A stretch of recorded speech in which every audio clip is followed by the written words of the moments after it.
You're not living your life. You're performing a version of yourself that you think others want to see. Every post you make, every word you say, every photo you take, it's all carefully curated, edited, optimized for approval. You've become an actor in your own life, and the performance never ends. This isn't just about social media. It's deeper than that.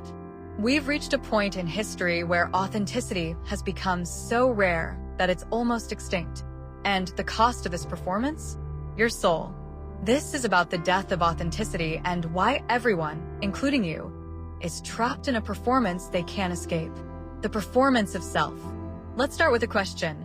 When was the last time you were truly yourself? Not the version of yourself you present at work. Not the version you show your family. Not the carefully filtered version you post online. But the raw, unedited you. The person you are when no one is watching. For most people, the answer is terrifying. Maybe never. We've become so accustomed to performing that we've forgotten what it feels like to just be. Every interaction has become a calculation. What will they think if I say this? How should I react to appear normal? What image am I projecting right now? This isn't new. Philosophers have been warning about this for over a century.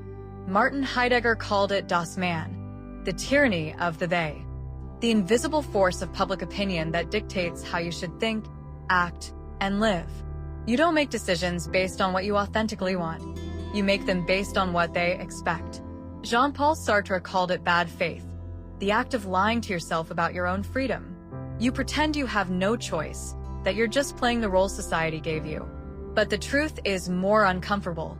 You're choosing the performance. Every single day. And now, in the age of social media, this performance has become total. We don't just perform in person, we perform 24/7, broadcasting our carefully constructed identities to an audience that's doing the exact same thing. Plato's Cave 2.0. Here's the thing, we're all living in Plato's cave now. But the cave isn't underground anymore. It's on our screens. In Plato's allegory, prisoners are chained in a cave, watching shadows on the wall and believing they're real. They've never seen the actual objects casting the shadows, so they mistake illusion for reality. Social media is the modern cave. We're all watching shadows, the curated, filtered, edited versions of people's lives, and believing they're real. We see someone's highlight reel and compare it to our behind the scenes.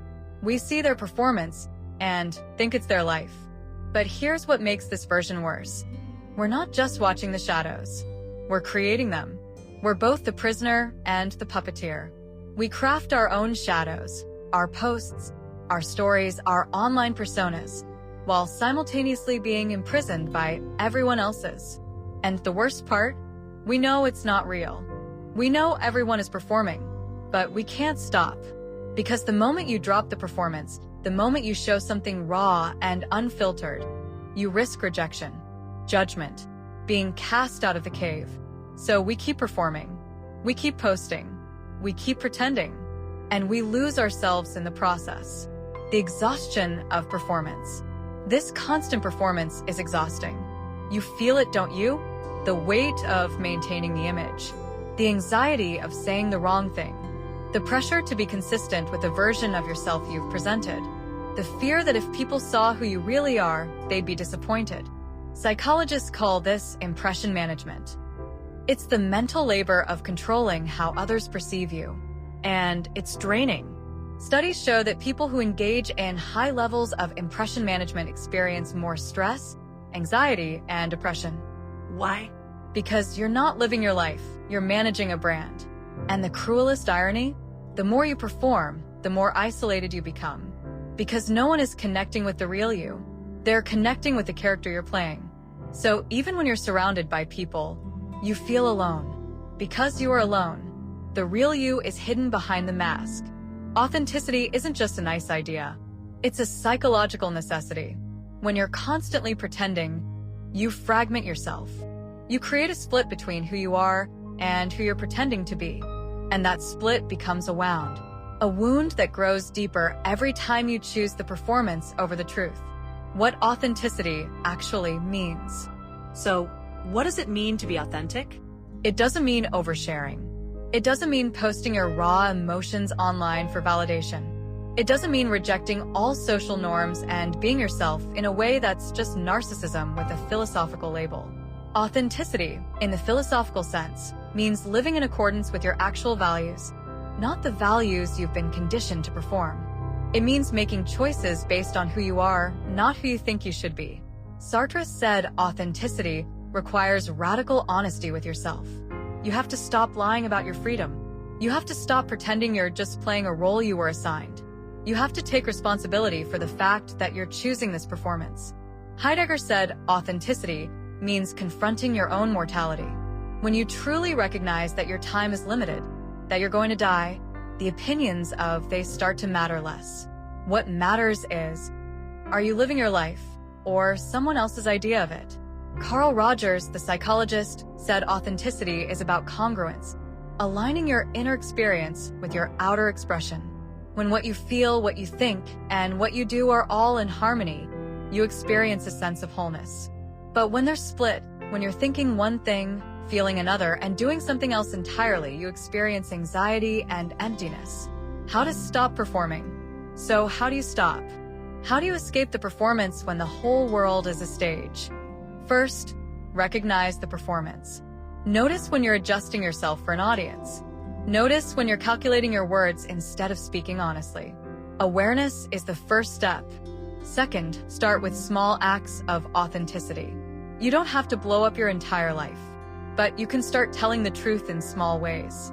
Say what you actually think instead of what you think you should say. Express an unpopular opinion.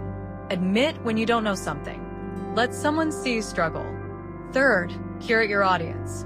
Not everyone deserves access to your authentic self. Authenticity isn't about being real with everyone. It's about being real with people who've earned the right to see you. Brené Brown calls this earning a seat at your table. Choose carefully who you let in. Fourth, accept the cost. Authenticity will cost you approval. Some people won't like the real you. They preferred the performance. That's okay.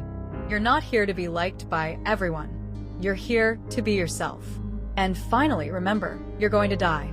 All of this, the posts, the image, the performance, none of it matters when you're gone. What matters is whether you lived, really lived, or whether you just performed for an audience that was too busy performing to even notice. Conclusion: the world doesn't need more performances. It needs more real people. People who are willing to be awkward, imperfect, uncertain. People who say what they mean and mean what they say. People who admit they don't have it all figured out. People who live according to their own values instead of the algorithm's demands. Authenticity is an act of rebellion in a world built on performance. It's choosing truth over approval, presence over image, being over-seeming. The performance will always be easier, safer, more rewarded, but it will also hollow you out from the inside until you're nothing but a shell, a character without a person inside.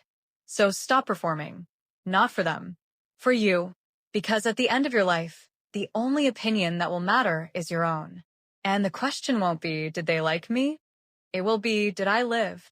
What's one way you've been performing instead of being yourself? Drop it in the comments. Let's start being real. And if you want more philosophy and psychology on living authentically, subscribe for weekly deep dives.